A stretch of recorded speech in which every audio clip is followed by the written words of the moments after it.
Welcome! Before you watch this video, please make sure you've seen Lesson 1 on logical thinking. I have a question for you.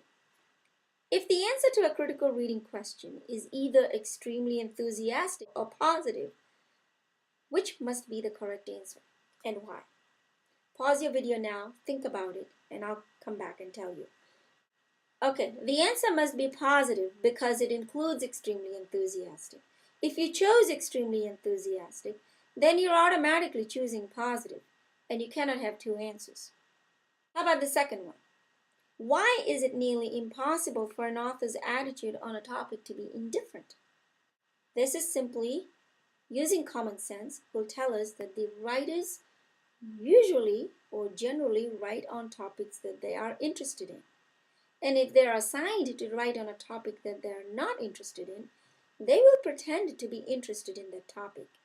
So their tone will rarely be indifferent. Having said that, I want to make sure that you understand that in picking the correct answer, you must consult the passage. This is only using logic and common sense, and you cannot rely on logic and common sense alone. Now I want you to pause the video and try these 3 questions. Using only logic and common sense, make your best guess on the following questions. You may choose more than one possible answers. How did you do? The first paragraph implies that art is primarily the product of. Did you choose E? Because artists are not money grabbers, so it couldn't be desire for wealth. Most artists are not anxious. Artists do not paint exact imitations. Neither do they have any logic or reason to why and what they're painting. But yes, they do rely on their feelings and hunches. How about number 4? With which of the following statements would the author most likely agree? Voters always choose incapable political candidates. Well, here's the problem. The problem is in the word always. It is way too exclusive, and you never have exclusive answers in critical reading. Voters should be more educated about the candidates. It's reasonable and it's fairly inclusive. Political candidates rarely campaign. I wouldn't pick C because rarely is somewhat exclusive. Politicians do not represent their constituents. Do not is exclusive. So let me just go ahead and underline some of these exclusive terms here. Always is exclusive. Rarely is exclusive. Do not is exclusive. Voters are not interested in critical political issues. So let's go ahead and look at these 2 answers here. They're contradicting, aren't they? Somewhat contradicting. If you picked E, then you're disagreeing with B, and if you pick B, you're disagreeing with E. Voters should be more educated about the candidates, or voters are not interested in the political issues. So common sense would tell you that you want to pick B.